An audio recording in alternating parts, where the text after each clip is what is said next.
simple, but it carries great meaning. We're here to recognize Filipino athletes who refused to be limited by circumstance.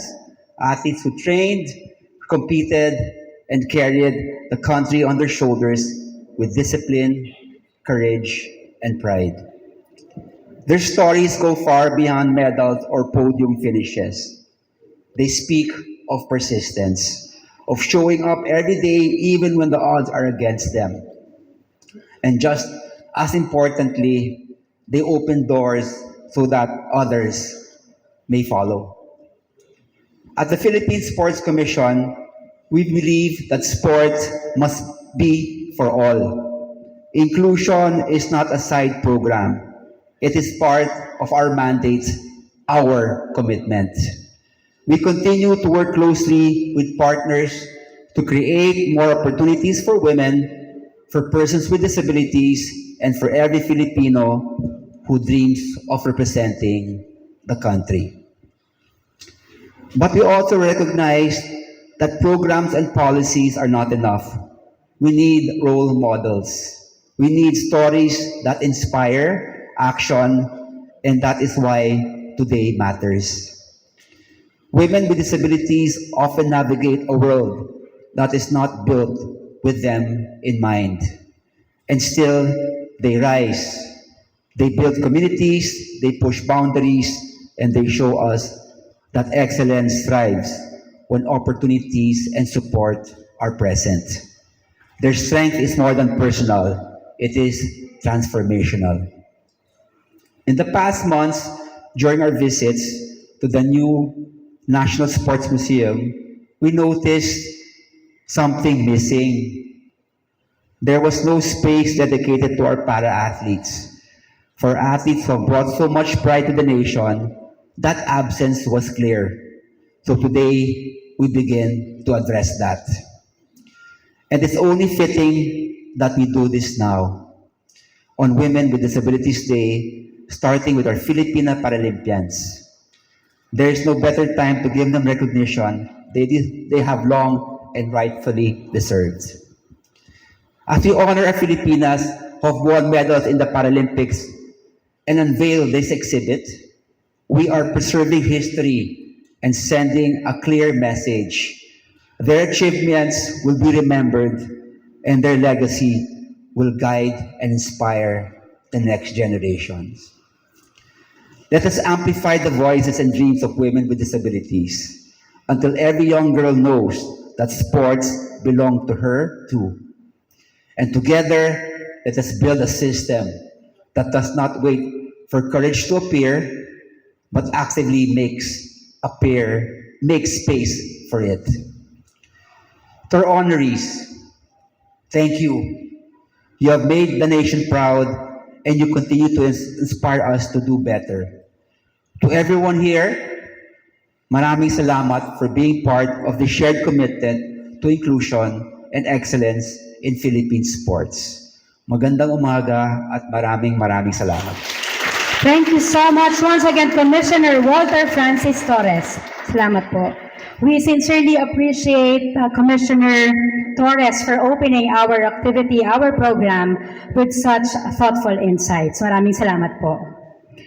At this point, for his message of support, may we call on the President of the Philippine Paralympic Committee, Mr. Michael Barredo. Sir?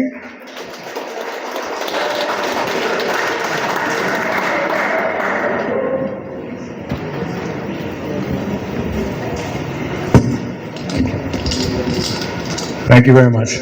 Thank you, Goody. Salamat sa tulong. Magandang umaga sa inyong lahat. Morning. It's nice to see so many good-looking people here today. Okay, and happy Women's Month. And today I know that, if I'm correct, if I'm mistaken, I think today, every last Monday of March, I understand, is supposed to commemorate women in particular, no? When we celebrate women with disabilities, to celebrate their achievements and their role in Philippine society. But anyway, before anything else, allow me to acknowledge our guests and our officials here today. Of course, Commissioner Walter Torres, Commissioner Bong Ku, my colleagues in the Philippine Paralympic Committee, Phil Spada, SecGen Gudi Custodio, our director that's here for Para Sports Development, Milet Bunon, our honorees, of course, my longtime kasama sa Paralympics, Adeline Dumapong. Congratulations again, Cheta. And of course, the late Josephine, represented by her nephew, who's here today, Buddy Acosta. Also to representatives of the other government agents here, our friends from the media, ang ating mga atleta na nandito. Marami bang babae? Pakipalakpak yung mga babae. Okay, hindi ko na papalakpakin yung mga lalaki, okay? Wala pa, malapit na magkaroon tayo ng Men's Day. Okay. Hep, hep! Yun. Thank you very much. Anyway, siguro I will try to, of course, we had a celebration of women, all women in sport a week ago. And I suppose I, again, would like to thank the Philippine Sports Commission, of course, the President through the Philippine Sports Commission, Chairman Patok Gregorio, and the other commissioners for, for their unwavering support in terms of providing opportunities and events for our athletes in general, and of course, particularly for women para-athletes. You know, their resilience, their strength, and their excellence in sport is something we have to celebrate every time we can. And today is a very fitting event as we move forward in the Paralympic movement and the development of para sports. And this, what do you call it, donation or transfer of the memorabilia of Adeline and the late Josephine into this museum is certainly a good start. We cannot have a museum of just men achievers. You must balance it, no? By having our women achievers, of course, in sports as well. And today is the beginning of that. And if I'm not mistaken, I might as well rattle the what's in my head. I understand that we have 21 Paralympians already that have participated in the Paralympic Games so far. Should have been 22, but one unfortunately did not get to play and therefore does not make her a Paralympian, no, si Janet. However, would you believe, out of the 21 or 22, 11 are men, 10 are women. It should have been 11 if Janet came in. So balansyado talaga, di ba? And I think this is precisely the theme, if not the objective of the celebration of Women's Month, is to continue to let people know or to be aware of the fact that it is important to have shared responsibility, balance or collective leadership, and of course a inclusive society made up of men and women, of course. Diba? Kailangan balansyado palagi. That's why God made women. Diba? Because we can't live without them. So, and of course, even in the, if I may, even in the International Paralympic Committee, in terms of governance, you know, the IPC's governing board to elect 10 people now must have mandated, okay, one vice president as a woman. The president can be both, or either a man or a woman, and there must be at least 3 members at large women, or pwedeng 4. So you can have a majority of women governing the Paralympic movement around the world if 6 of them come in, or if not, balanced, 5 and 5. But definitely there will always be a minimum of 4. And hopefully maybe our NSAs, maybe FISPADA and the Philippine Paralympic Committee in the future will begin to get more women part of our board in the governance of our movement. No? So it's amazing that this celebration continues, and I hope that maybe, I always say that there will be no more Women's Day. Kasi that means balansyado na. Di ba? Magkakaroon na ng Men's Day talaga. Because then the women will be, imagine we have had 2 presidents, women, di ba? 3 vice president, babae na rin. I don't know how many senators, how many congresswomen. But in terms of sports, look at it. I mentioned the 10 women that, 2 pa lang ang nagmedalya, no, sa Paralympic Games, di ba? And they are women. Tama? And we have women that are here today. I think that we're also cited and given awards. Let me start off with the Paralympic Woman of the Year. Sport, di ba? Si Angel Otomay. Angel. Congratulations, Angel. Okay, and then of course, those that won medals, gold medals, and I thought those, I try to see they're here. We have Aliana, Jezebel, Chaser, Kyle. Lay's not here, she graduated. Sandy, sino pa ba nandito? Diba, I think I've mentioned most of them already. And tignan niya, mga Paralympians to become and hopefully Paralympic medalists. And then matagal pa bago nyo i-donate yung mga nyo dito, memorabilia. Okay, so with that, I guess I would just again want to repeat what I did say in the PICC during the Women in All Sports Awards, is that it is so important, really, mentioned by another para-athlete himself, that it is so important that you do have faith in God and faith in yourself, okay, because then nothing is impossible. Success is never ever measured from where you finish, but from where you start. I'm sorry, baliktad pala. Not ever from where you start, but where you finish. Kaya si Adrian, kasi gusto kong inisip ko palagi si Adrian, she's not yet finished, di ba? She's got a lot more, contributions to give to parasports. And of course, there will always be, I'd like you all, the young ones that are here, the ones that have not gotten medals yet at the Paralympic level, dream big, right? Dream that you will eventually win that medal. And in the far future, you will be able to donate your memorabilia here to this museum as well. Before I forget, I'd like to thank the First Lady, Lisa Araneta Marcos, who's been very much involved in the putting together of this museum. Am I correct, Walter? Yeah? No, palapakan natin siya kahit wala siya dito. So as I said, dream big, because there will be always people like ourselves in the Paralympic Committee, in the FILSPADA, working together with the Philippine Sports Commission and the other government agents to make sure that those dreams come true. Okay? So mabuhay ang atletang Pilipina. Maraming salamat. Thank you very much once again, PTC President, Mr. Michael Barredo. Thank you very much, sir. Thank you very much again, Sir Mike, for your committed support and encouragement to our athletes. Now, allow us to present to everyone a video that captures our ongoing journey to advance inclusive sports. Every year on the last Monday of March, the Philippines celebrates strength, resilience, and empowerment.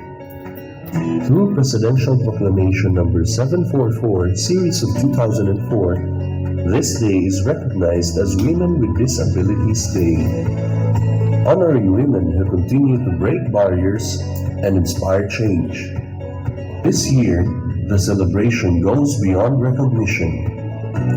It is a tribute to Filipino Paralympians who have shaped Philippine sports through courage, excellence, and determination. In 2024, communities came together through the Exercise Video Contest for Women with Disabilities, promoting creativity and inclusivity. In 2025, the Adaptive Amazing Race further showcased teamwork, resilience, and empowerment, proving that sports creates opportunities for all. This 2026, the Philippine Sports Commission presents a commemorative program at the PhilSports Museum. At its heart is a special tribute, the turnover of sports memorabilia from two inspiring Paralympians,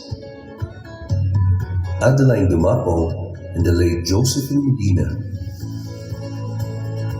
Their achievements brought pride to the nation, and their legacy continues to inspire.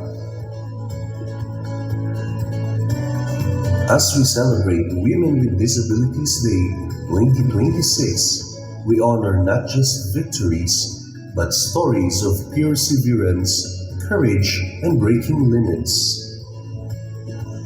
Because strength has no boundaries.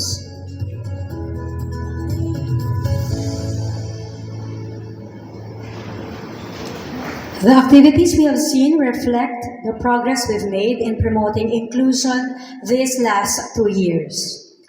Today, we take that progress further by honoring the women whose impact continues to inspire generations. We begin with tribute to Ms. Adeline Dumapong Ancheta, the country's first Paralympic bronze medalist in powerlifting at the 2000 Sydney Paralympics.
It is my privilege to call on now Ms. Adeline Dumapong Ancheta for a few words.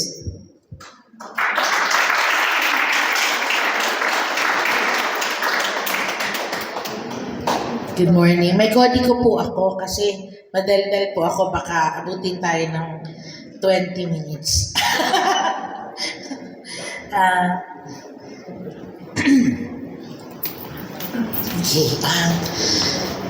Commissioner Walter Torres, Kombong, Sir Mike, syempre po, President of PhilSpada and PPC, Sir Goody, Miss Millet, Miss Nani from NCDA, friends from the media, staff and officers of PSC and PhilSpada PPC. My athletes, co-athletes, I'm feeling co-athlete pa rin ako, pero the para-athletes, all the athletes here, friends, and family, isang magandang umaga po. As a powerlifter for 27 years, one of the most defining moments of my career came when I won the Philippines' first ever Paralympic medal at the 2000 Sydney Paralympic Games. At the time, I did not fully realize its significance. Sorry po, I'm emotional ako. Looking back now, I understand that it was never just about me. The medal holds a very special place in our nation's sporting history. While it is a deeply personal symbol of perseverance and triumph, I believe that this Paralympic medal does not belong to me alone. It belongs to the Filipino people, and by placing it in the National Sports Museum, I hope it can be shared with all, especially every para-athlete, every coach, every official and advocate. May it remind us of what is possible when determination meets opportunity. At present, our country has only 2 Paralympic medals, both bronze. The second was won by Josephine Medina in para-table tennis at the Rio 2016 Paralympic Games. These are milestones we are proud of, but they also remind us that our journey continues, and we look forward to the day we win our first gold medal. I also remember the many unnamed para-athletes and advocates who came before me, whose contributions were never fully recognized. Though many have passed, their legacy lives on in all of us. And I would like to pay tribute to Phil Spada, PPC founder and president, Mr. Michael Barredo, whose vision, persistence, and insistence opened doors nearly 30 years ago when para sports were often seen only as charity. He helped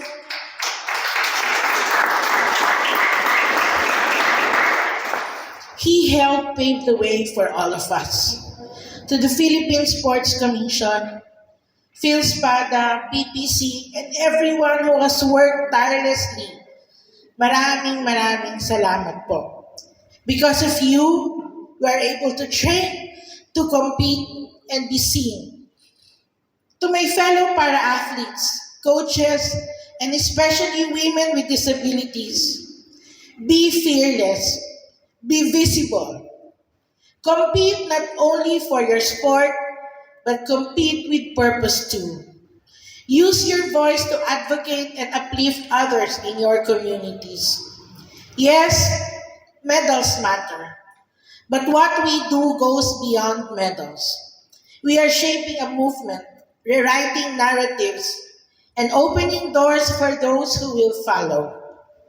Today, as my memorabilia finds a place here, hindi lang po para sa akin ito. Para po sa ating lahat ito. Na sana po dumating ang panahon, magkaroon din tayo ng marami pang Paralympic memorabilias dito na galing naman sa inyo. This is not a personal honor, but a symbol of our shared journey of inclusion, representation, and progress. Andito po ako sa harapan ninyo ngayon with gratitude and pride. Thank you very much. Good morning. Palakpakan po natin Ms. Adeline Dumapong Anceta. Thank you very much, ma'am, for your inspiring message. Indeed, your dedication continues to light the path for our future athletes. Maraming salamat po. Palakpakan po muli natin si Ms. Adeline Dumapong Anceta. We also honor the enduring contribution of the late Ms. Josephine Medina, whose triumphs in the Paralympic Games brought pride to our nation. Let us watch this tribute.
We now call on Ms. Medina's nephew, Mr. Christian Acosta, for a short message.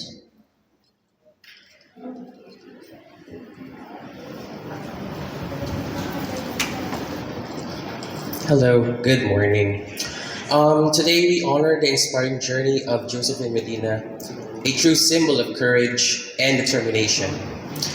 Born with polio, she refused to let her condition limit her dreams. Through hard work, and perseverance, she rose as a proud Paralympian and brought glory to the Philippines. She made history by winning a bronze medal, ending the journey's long wait for Paralympic podium. Her achievement inspired millions and gave hope to athletes with disabilities. To her family, she was a source of pride and strength. To Philippine sports, to everyone, she was a hero, who proved that true champions rise above challenges. And to our future athletes with women and disabilities, her message still lives on. Never doubt your strength, keep fighting, and believe that you too can achieve greatness. Thank you. Thank you very much, Mr. Acosta.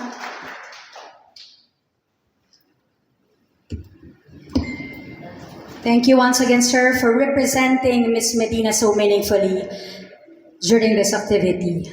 Let us once again applaud Ms. Medina's remarkable achievement in Philippine Parasports. Also enshrined, and we will highlight today, is a torch from the 2022 Hangzhou Asian Para Games. The torch embodies the collective spirit of unity across Asia and the shared pursuit of excellence in parasports.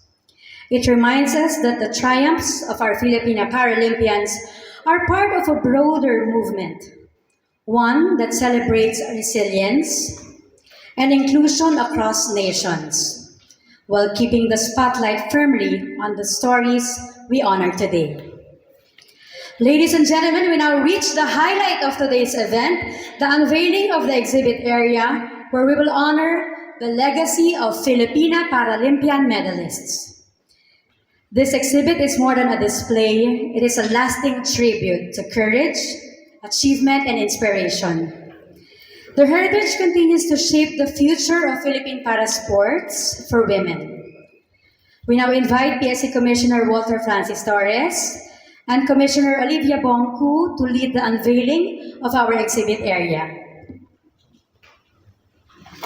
To witness the unveiling, we call on also Ms. Ancheta, Mr. Acosta, and PPC President, Mr. Barredo.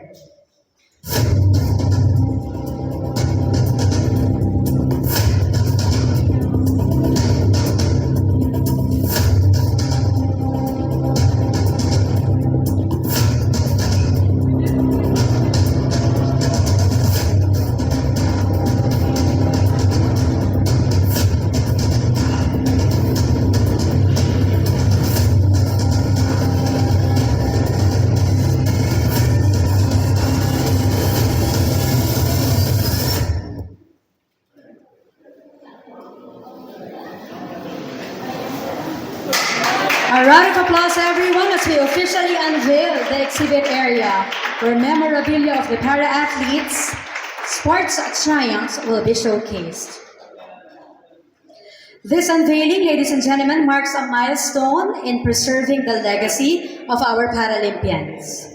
It honors the pioneers we celebrate today and lays the foundation for the future, where the memorabilia of other para-athletes may also be enshrined in the National Sports Museum, continuing this living heritage of courage and achievement.